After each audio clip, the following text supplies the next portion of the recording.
What's up, y'all? It's your boy Al, the neighborhood economist, and thank you again for tapping in to the TICKR Apparel YouTube page. As always, I appreciate the love and support. The mission of TICKR Apparel is to close the wealth gap in the United States with crypto assets in dope fashion. Never been done before, and I'm super excited to head this initiative and have you guys along for the ride as we create our own bootstraps and pull ourselves up with them. And so, real quick, of course, I got to take y'all to the TICKR Apparel website so y'all can see what we got going.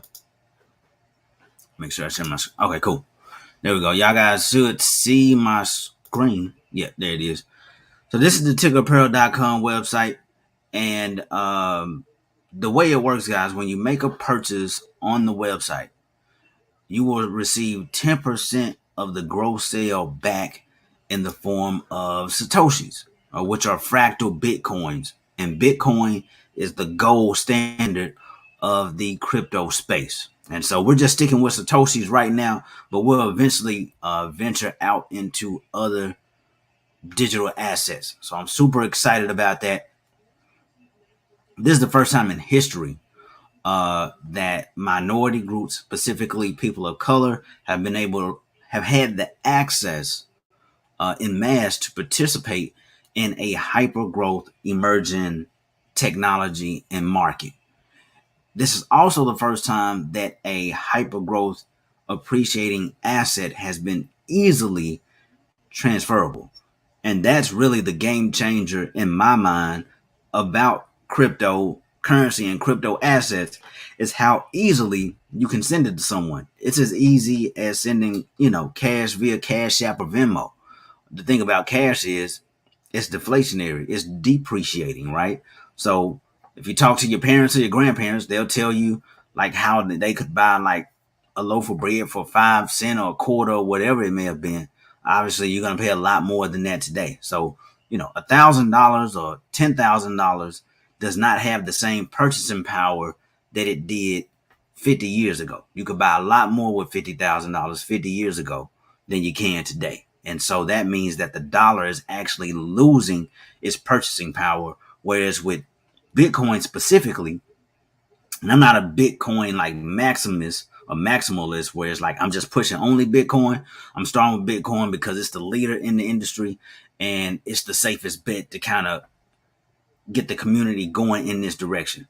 But with that being said, what you guys have to understand, and you can look this up, I've said this before, $1,000 invested in Bitcoin 10, 12 years ago when it actually came about would make you a multimillionaire. The average American spends about $200, roughly $170 to $200 on apparel every month. Multiply that times 12. 200 times 12 is 240.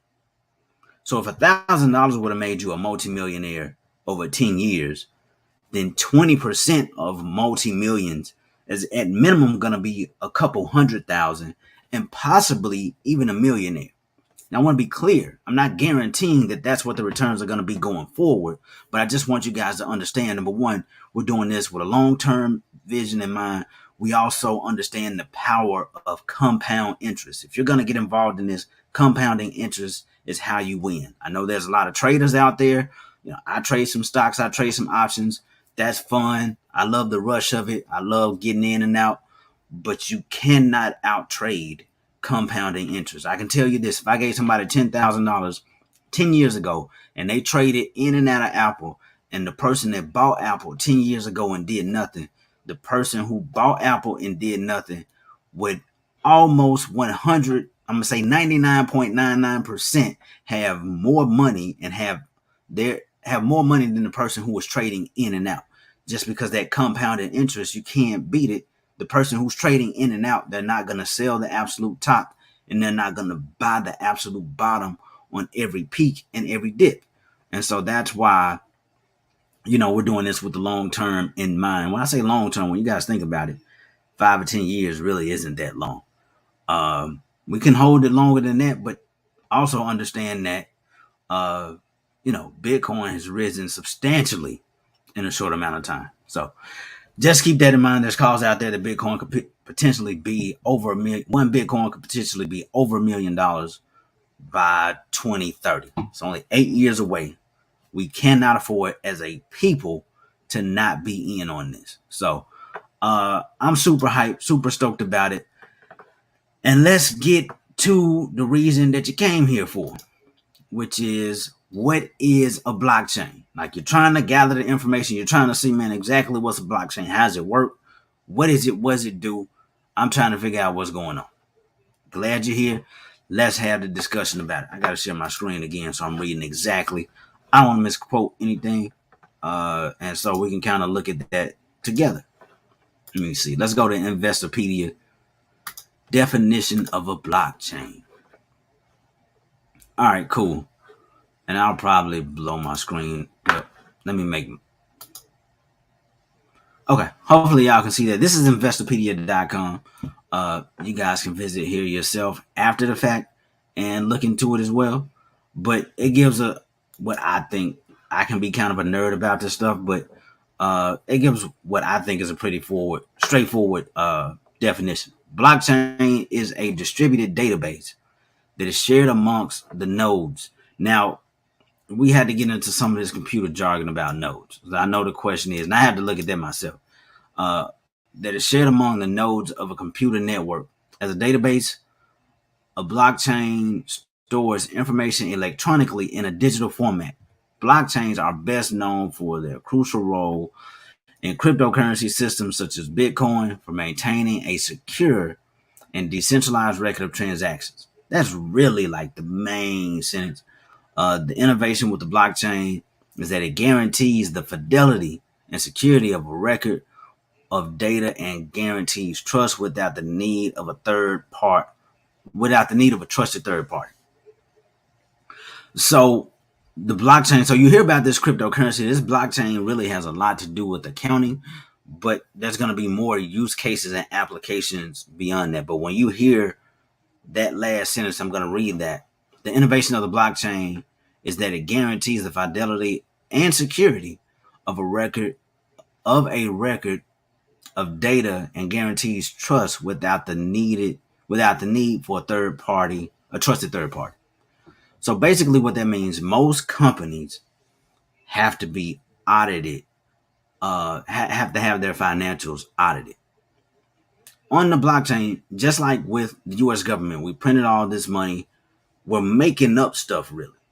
And there's ledgers, but there's really nobody fact checking it. And who's going to call the government out and, sink the dollar?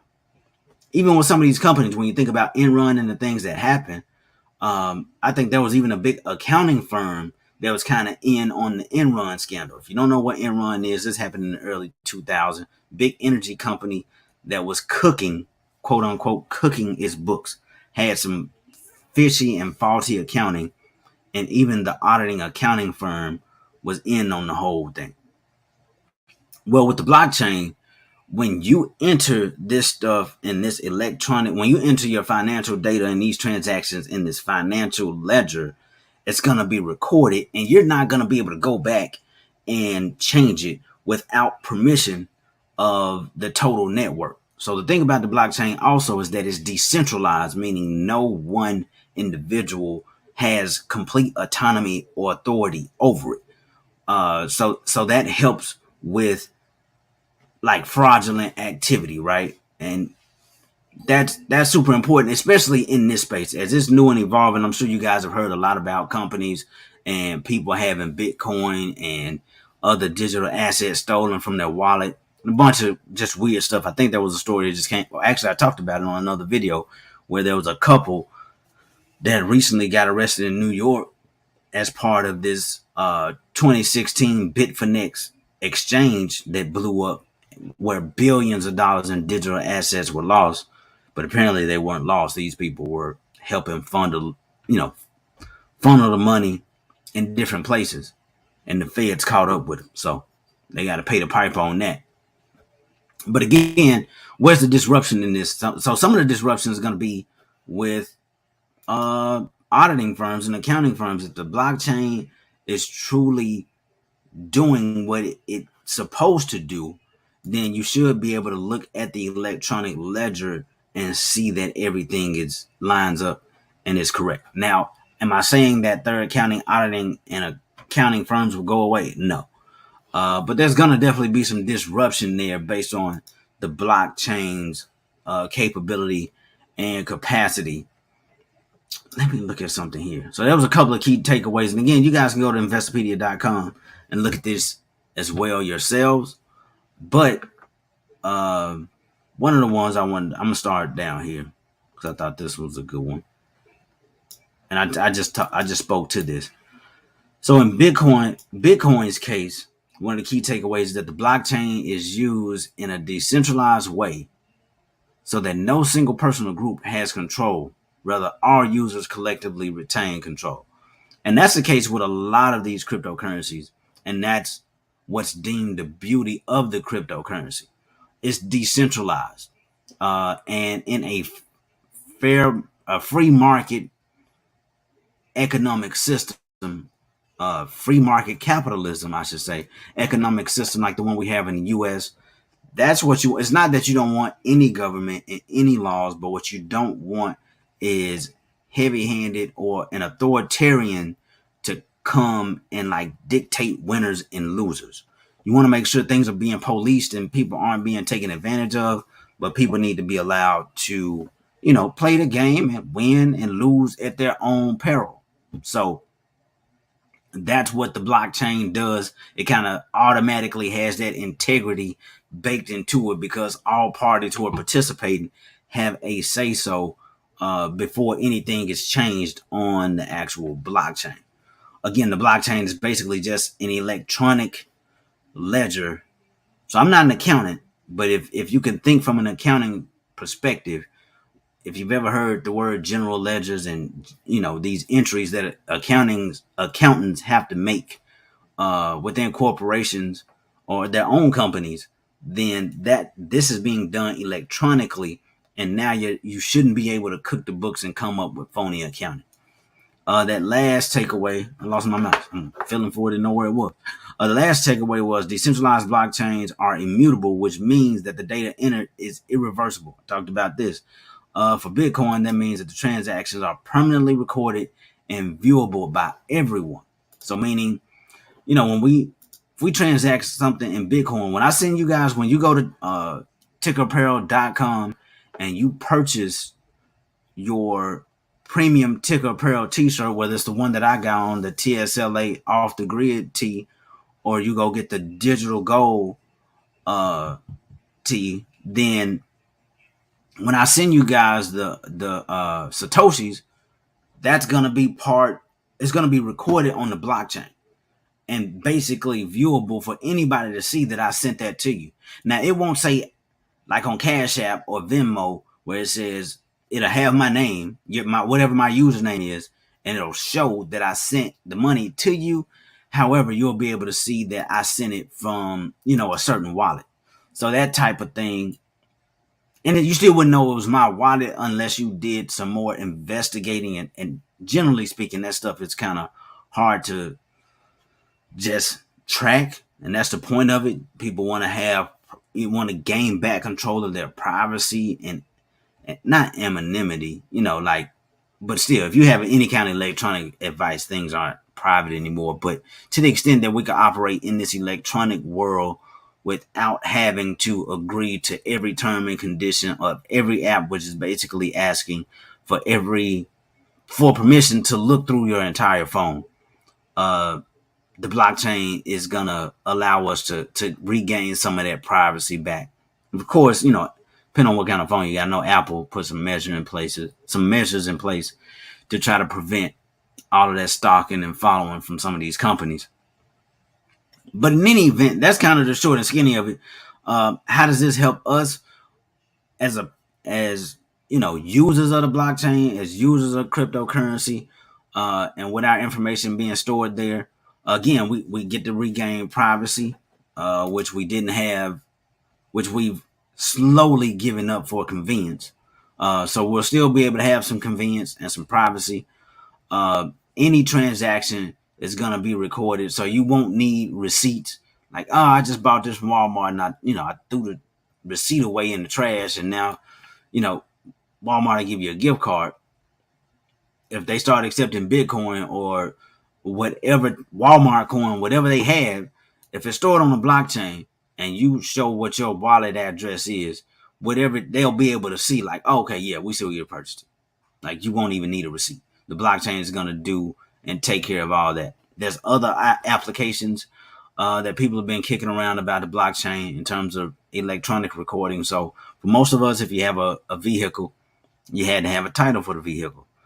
There's paperwork that goes into that. So once you own the vehicle and you say you want to sell it to somebody, then, there's some back end paperwork that goes with that. But with the blockchain, you'll be able to transfer titles from one person to the next, depending on the owner, all electronically. And obviously, there's millions of vehicles on the road just here in the U.S.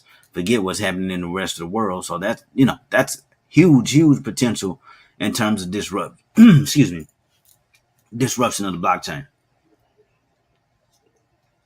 or the disruption that the blockchain could bring about.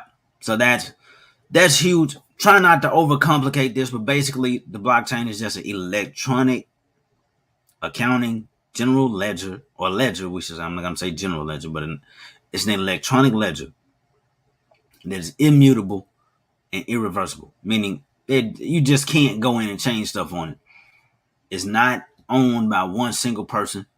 A group of people have to agree to any changes that take place on any specific blockchain.